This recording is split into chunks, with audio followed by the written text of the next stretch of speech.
Hey guys, welcome to Cakewalk Cambridge. I'm Aisha and today we're going to start with chapter 16.5 Reproduction.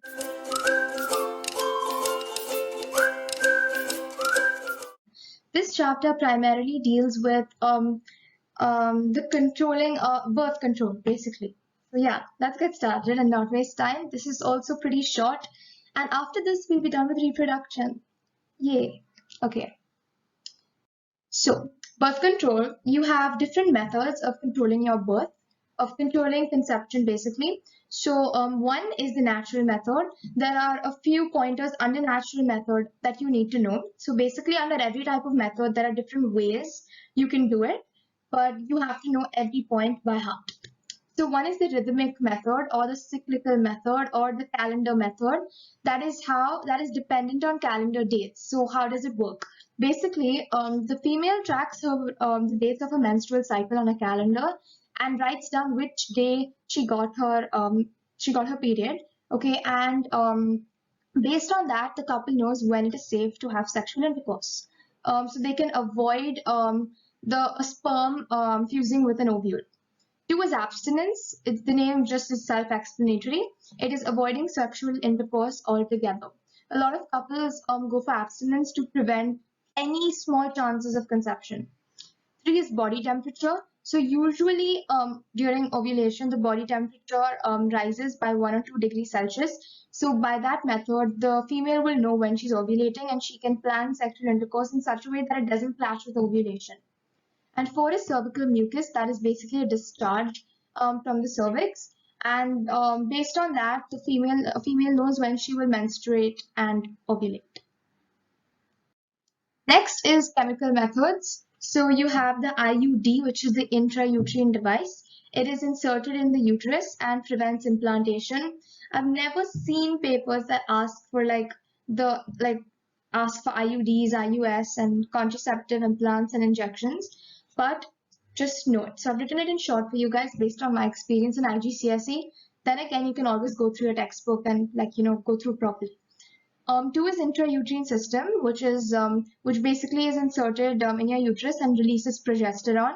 As we know, progesterone inhibits luteinizing hormone LH, so the probability of ovulation decreases.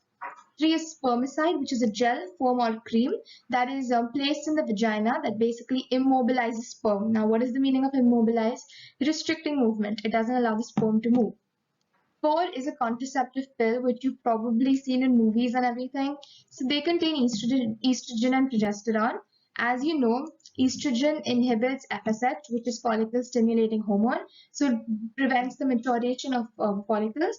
And progesterone inhibits LH, which is luteinizing hormone. So it prevents ovulation.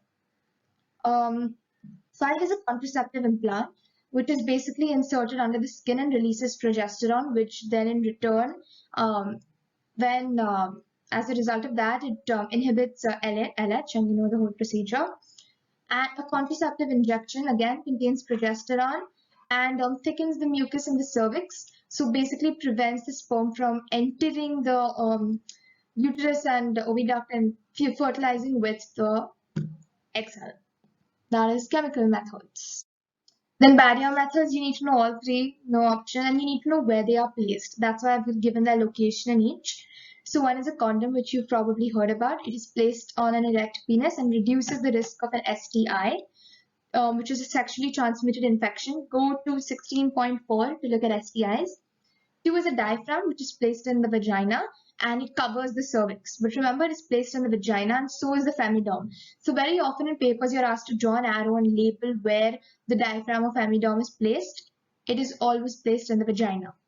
So a femidome is basically a female condom. It is inserted into the vagina and reduces the risk of an STI. So a condom and a femidome reduce the risk of an STI. Chemical methods do not reduce the risk of an STI. Okay, remember that. Next, surgical methods. So one is a vasectomy, which is basically cutting the ends of the sperm duct. If you've watched The Big Bang Theory, you probably heard of this as well. It happens in one episode. And that's called male sterilization. And the second one is female sterilization. laparotomy, I don't know how you pronounce it. Okay, but this is it, female sterilization. It is where oviducts are tied, blocked, or cut. So basically, egg cells cannot be released into the oviduct because from the ovary into the oviduct, and in a vasectomy, sperm cells cannot be released from the testis into the venous. That is basically how it works. I've seen vasectomy come in a lot of papers, not a lot of female sterilization. So just go through that and be clear with your concepts.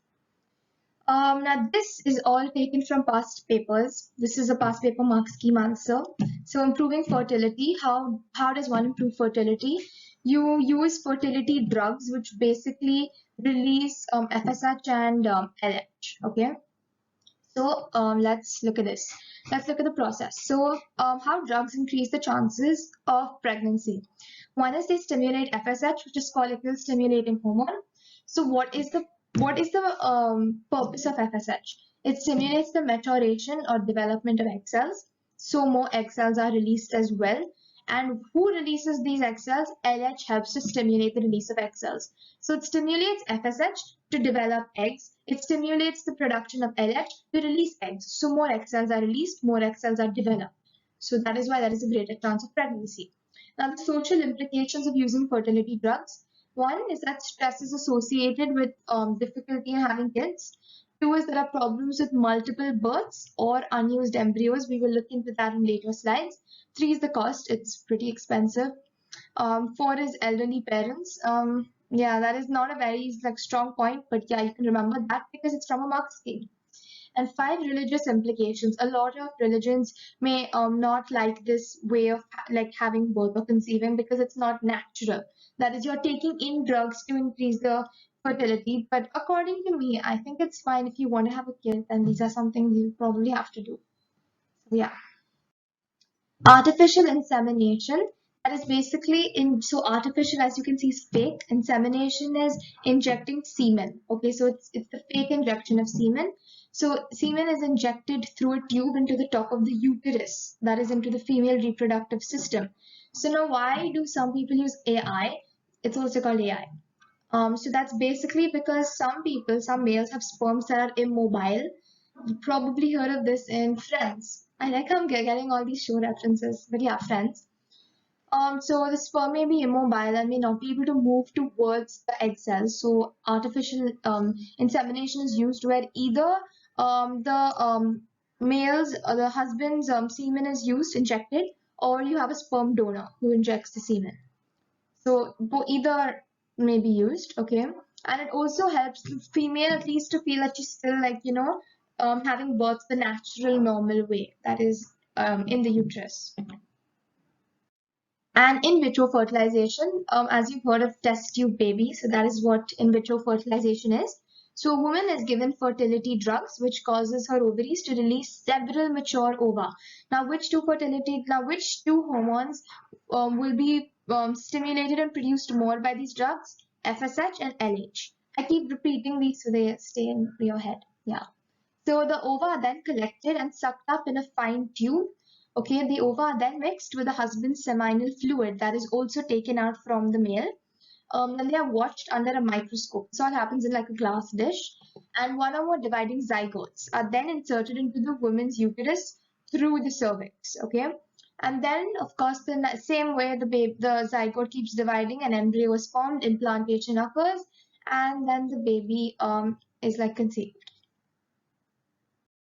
And this is also from a past paper. So I've not seen these in textbooks or notes or anything. So I thought it'll be cool to include it because then you don't have to struggle to look for such points. It's already there for you. This is taken from a mark scheme as well from a past paper.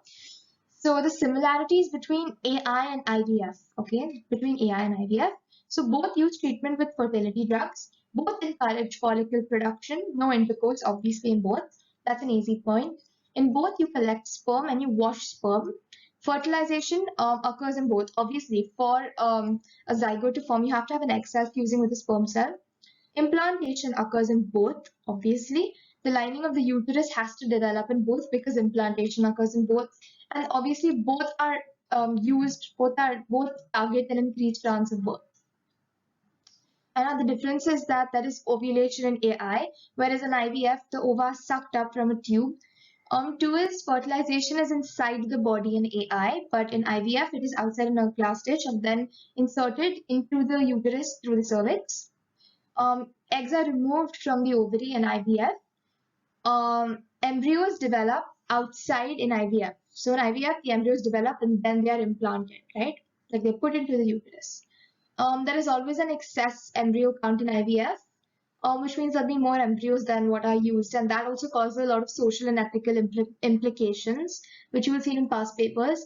I thought some things you should figure out for yourself and like try to get yourself well versed with the subject without, such blunt help. So if you have doubts about them, please email me and I will be happy to help you. But there are like so many papers, so I couldn't compile all questions and mark scheme answers. But yeah. And then there is embryo selection in IVF and frozen embryos in IVF. So these embryos are frozen basically to be stored. So that was basically our chapter in like 11 minutes. I hope this helped you guys. If you have any questions, post them in the comments. Feel free to email me. My email is on the YouTube channel. And like this video, please, if this helped you. Subscribe to my channel, share this video, and yeah, let's get through this together.